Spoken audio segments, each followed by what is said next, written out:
Okay, so I am at Walmart.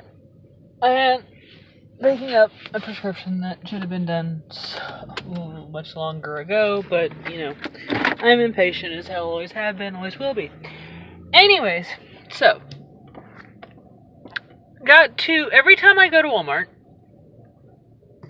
I have this encounter. Well, I am not even going to say encounter, but I'm walking through the vitamin section to get to the pharmacy, or what if I'm in the vitamin section or whatever, and there's always these older people, and they're always going, well, what did the doctor say, George? Or, we need to get what? Or we need to get what? And what's that called? And it got me to thinking.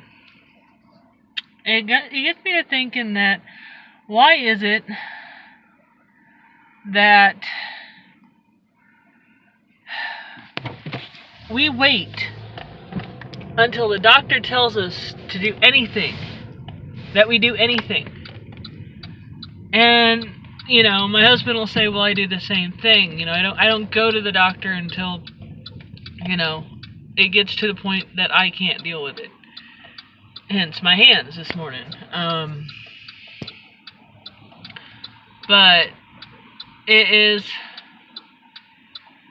like a follow the leader type of thing. We none of us do. So you're sitting here at the end of your life, or not even at the end of your life, but you get older, and you're listening to doctors, which is a good thing, don't get me wrong.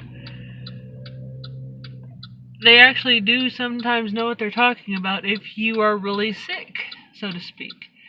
Because they did go to school and they didn't know it. So don't get me wrong in the fact that don't go to doctors. I just don't go because I've just had my bad experiences, but that doesn't mean you shouldn't go. I mean, I wouldn't tell my daughter don't take the grandkids to the doctor.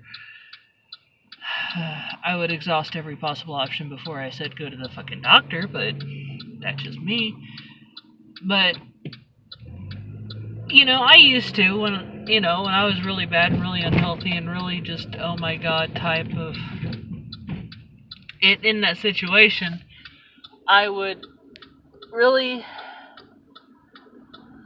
have to say I wouldn't go until it got really bad. Something as simple as basically a cough could have been cured had I not waited until, hell froze over. But, so I have to say that I understand why people wait. I do. But why do you wait for your health? You know what I mean? You wait until the doctor says there's something wrong. I don't understand that. Not anymore. Because I've always listened to my body. Because I've never had a pain tolerance that would handle it. So maybe that's what it is. Maybe everyone's pain tolerance is so much more than mine that they can deal with that. And then they get to their life when they're older, and things have changed so much, and instead of doing all the research that they need to do, they go to the doctor, and the doctor prescribes them pills, and those pills, God forbid, are meant to help. No one is out to ever just totally destroy somebody. I don't believe that. I believe that it's meant to help in the long run, but it's money, power, other shit take a hold of someone that causes it not to be. But in the end, you take these pills for this one thing, and this one thing feels better, but the rest of your body goes to shit. Or you're not 100% honest with the doctors. God love that. Can't have the doctor know everything, so to speak. Can't go have more tests run at $200,000 a pop where you can't afford it, so you don't tell them everything, and they diagnose that one itty bitty problem, and then they diagnose it, and other shit starts happening because they don't have all the answers. The only one that knows you is you. So it's one of those that you need to focus on what your body needs. Not what worked for Sally, not worked for Jim, not worked for Susan. what works for you? What makes your body 100% better? It's trial and error. It really is. But where it seems like the majority of people are trialing and erroring with pharmaceuticals, and I'm thinking, why not trial and error with something as simple as a banana? You know, nuts. You have an allergic reaction to nuts. You never had nuts before, and you try it, and you're like, oh shit, you blow up, and you're like, oh my god, I'm afraid because I'll have an allergic reaction. Oh, you learned. There is a doctor on damn near every corner of every street in every town with the urgent care. You know, God bless it. Go to the damn doctor. You know, but you learned. This is what happens. This is what you do. You trial and error yourself throughout all this shit.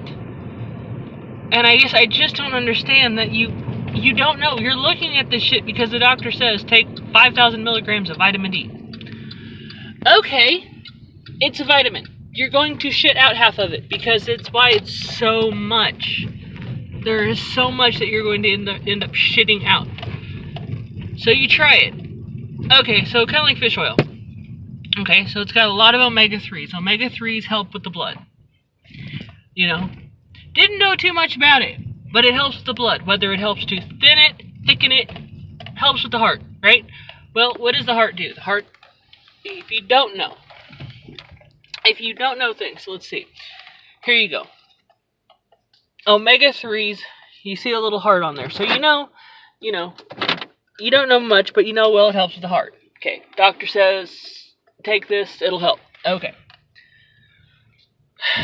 If you don't know how to use a computer, you look at the little heart. Okay, so you know it has to do with the heart. The heart has to do with what? Pumping blood to and from your organs. Gotcha. So it's either going to help with the heart by thinning, thickening, or giving something with the blood. Right? Right. Okay, so apparently it can help regulate the blood flow. Okay. Well, at some people like my mom, it will make you sick. One, it's a horse pill, so if you're not good at taking pills, it's gonna suck. It's gonna suck. So,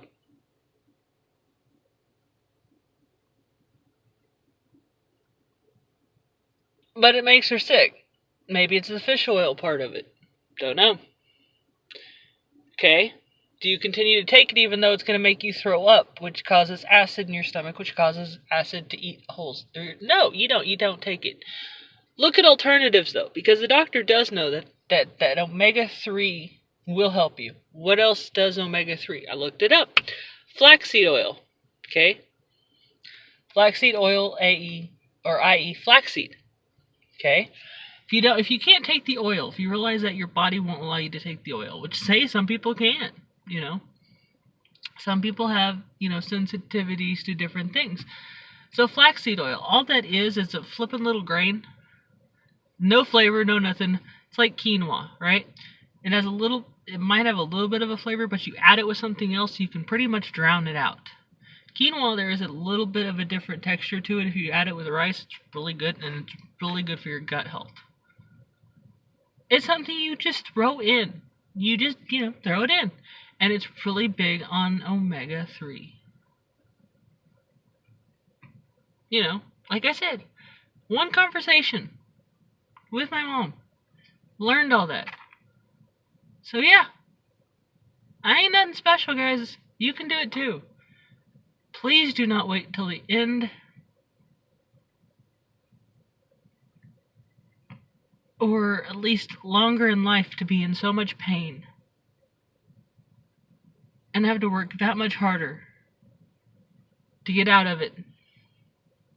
Because what you do to your body now will affect you later. And grandkids and great-grandkids, guys, are awesome. Life is worth living. And I can help. And I want to help. So if this or anything else that I put out helps in any way, shape, or form, please like, share, subscribe, let other people look at it. And if I can help you lose weight and live in a better lifestyle, guys, hit me up. I need some more people to help. Love y'all. God bless.